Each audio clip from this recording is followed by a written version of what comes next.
nama an rakkinna hedduut waliin dabarsitu rakkinna keessatti nagatee na biraa kuti seenaa bareeda barnoota isiniif qaba jedhee yaade kamuu isin biraan ga'uudhaaf an qophiidha. Assalaamu alaikum warahmatullahi wabarakaatu. Nama yeroo hedduu an rakkoof bal'inna isaa wajjin dabarsitu yeroo an rakkinna keessa jiru rakkoo keessatti nagatee jetti obboleettiin teenna haati seenaa guyyaarraa. Akkana jechuudhaan jalqabdi. Osoo hin jalqabiin dur warri mana kanaaf haarawaa taatan sabiskiraayib godhaa. Viidiyoo kanaaf ammoo laayikii tuqaa. Nama jaalattan irratti sheer godhaatii akka waa irraa baratu taasisaa. Egaa bakkuma jirtanitti nageenyi kabajaaf jaalalaa isin haa dhaqqabu. Ani akka carraa ta'e nama wayitiin wal baradhe.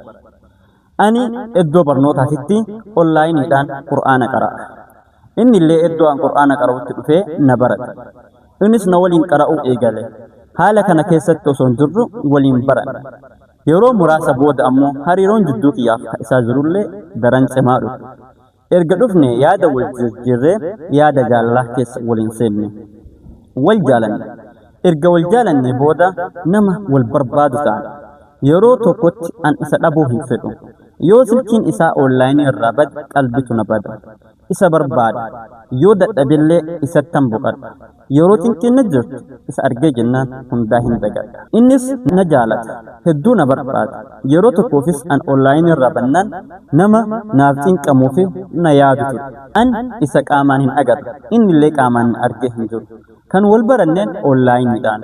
Iddoon inni jiraatu biyya baqaa Liibiyaadha. An Sumaalee jiraadha. Ani magaalaa Sumaalee jiraadhee onlaayiniin baradha.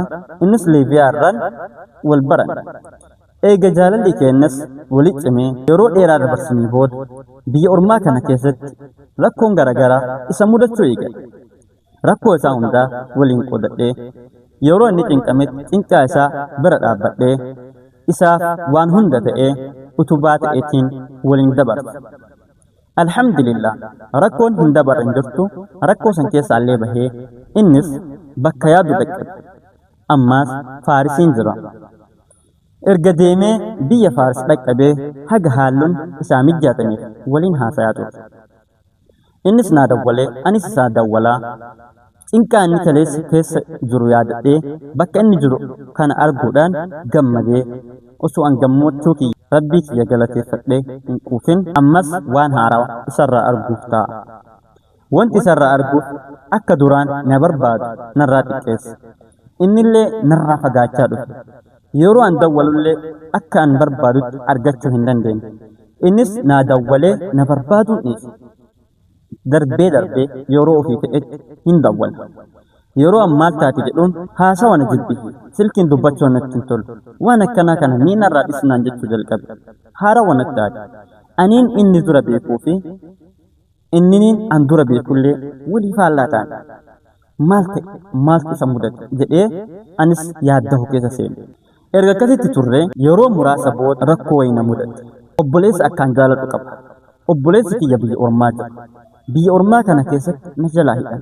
Hidhamuu isaallee innis hin beeka. Isa waliin yaaddoo kana keessa hin ta'u. Sanbichaa miti wantoonni biraallee rakkoon hedduun harkaa qabdi. Rakkoolee ani keessa jiru hundaa inni hin beeka. Innis waan narraa dhufatu hin qabu. Anis waan isarraa dhufatu hin qabu. Abdiin kiyya ka jireenya kiyyaaf ani qabu isa. Iddoon boqonnaa kiyyaallee isa waan ta'eef itti mala. Eegasanii jabaadhu osoo naan jedhu gaaf tokko waan haarawaa na fide. Wanti inni na fides kana booda jaalalli keenya akka bakka kanatti gahuu fi kana caalaa akka na faana deemuu hin dandeenye natti hime. Hedduu rifadhe. Qalbiin na cabdee maal taate maaltu si mudate maaltu natti jijjiiree jechuudhaan isa gaafadhe. Egasii akkana jechuudhaan naaf hime. Ani biyya kana jira. Ati biyya san jiraadha. Ani ifatti wal arguudhaaf yeroo dheeraan wal fudhate. Ani ammoo haga kana turee si eeguu hin danda'u. Kanaafuu aniif ati hariiroon keenya asitti nu gahe naan jedhe. Eegasanii qalbiin kee cabdee ijji kiyya imimmaan buusuu eegalte. Ija kiyyaan booyaa arrabaan isa warwaadhe. Maaloo waan keessa jirullee hin beeyne. Kana jidduutti nagattee na biraa hin deemine. Iddoon boqonnaa kootis si namni hin qabullee si waan ta'eef ati narraa hin fagaatin jedheen. Eegasanii asirraa fagaachuun waan sinii hin qabu jechuudhaan bifa qoosaatiin natti dubbate. narraallee fagaatu maaliidhaaf cinqa jireenya kan kee akka gaarii jiraachuu dandeenya. Ani na amanillee hin jedhu, na shakkillee hin jedhu, ani ammoo ofiin amanuu naan jedhu. Ajaa'iba! Namni an kaleessa isaaf jecha rakkadhee rakkoolee dararaa isarra gahaa ture san jiruu biyya baqaasan isa waliin dhandhamaa dabarse har'a inni rakkoo keessatti nagatee na biraa deemeera. Kana bichaa miti. Ammas deebi'ee yeroo fi fedhetti naa dawwa. Ammas na dubbise. Kaleessa hin barbaadu jette har'a hoo maaliif dhufte? Yoo an jedheen lakki sirraa fagaachuu dadhabe. Nagaa si gaafachuudhaaf akkam akka jirtu si gaafachuu dawwale naan jedha. Mee maal naan jetta isin? Maal na dhamtan? Nama kanarraa citiitiin fagaadhu naan jettammoo lakki akkasumatti isa wajjin jiraadhu naan jettan. An waan abduu keessa jiru naaf fakkaata. Sababa isaa dhiiruma waan jirtu na jibbisiiseetiin jira. Inni ammoo hedduu qalbii kiyya na cabseera jetti obboleettiin teenna. Warroonni dhiiraa bifa kanaan qalbii shamaraa cabsitan eeggadhaa isiniin jedha. Obboleewwan keenya warri shamarranii jaalala keessa seentanii jettan akka hedduu nama jaalattanii fi eddoo namaaf qabdan hin beekne. Haa ta'uti ammoo jaalala keessatti nama daran amanuun daran nama miidha. Jaalachuun akka jirutti ta'ee nama onlaayinii barta yoo bakka dheeraa sirraa jiruu fi ergasii ammoo hariiroon jidduu keessanii maatii keessan jidduutti dhageettii hin qabneen qalbiin kan kee cabee jireenya kan kee fuulduraa hin booressin. Obboleettii qalbiin takka cabde deebitee hin fayyisu. Uffanni yoo sirraa cite ni hollatta. Meeshaan yoo cabde kan biraa bitatta. Qalbii kan kee yoo cabe ammoo hin deeffattu. Kanaaf obboleewwan eenyuun akka jaalattaniif yoom akka jaalattan beekuun dirqama. Akkasuma dhiirronnis warroon karaa jaalalaatiin qalbii namaa cabsitanii jiruu namaatiif qabatan nama rakkoo keessatti baasen rakkoo keessatti qabdan of eeggadhaa hin barbaachisu. Qalbii namaa cabsuun waan hin taane waan ta'eef irraa of qusadhaa. Atis hariiroo jaalalaa keessatti shamarran nama beektan nama iddoo isaa ka'umsa isaa galumsa isaa beektaniin yoo ta'e gaarii. Akkasuma hariiroo jaalalaa keessatti erga jaalattee nama saniin wal bartee booda haasawa yeroo dheeraa osoo hin taaneen bultii yeroo dheertuudhaaf gara jireenya karoorsuun gaariidha. Obbolummaadha. Obboleewwan yeroo baay'ee namoonni karaa kanaan qalbii namaa cabsan hin jiran. Viidiyoon isin hojjedhu kun yoo isinitti tole laayikii gochuu hin dagatinaa. Sabiskiraayib illee godhaa, sheer illee godhaa. Nama hedduu bira haa dhaqqabnu. Kanaaf viidiyoo akkana mudannoo namaa osoo maqaa isaa hin tuqin waa'ee isaa hin kaasin akkasi waarraa barattanii fi abbaan sunis yoo arge akka dogongora isaa kan nama biraa irratti hin raawwanneef ani isin hojjedha.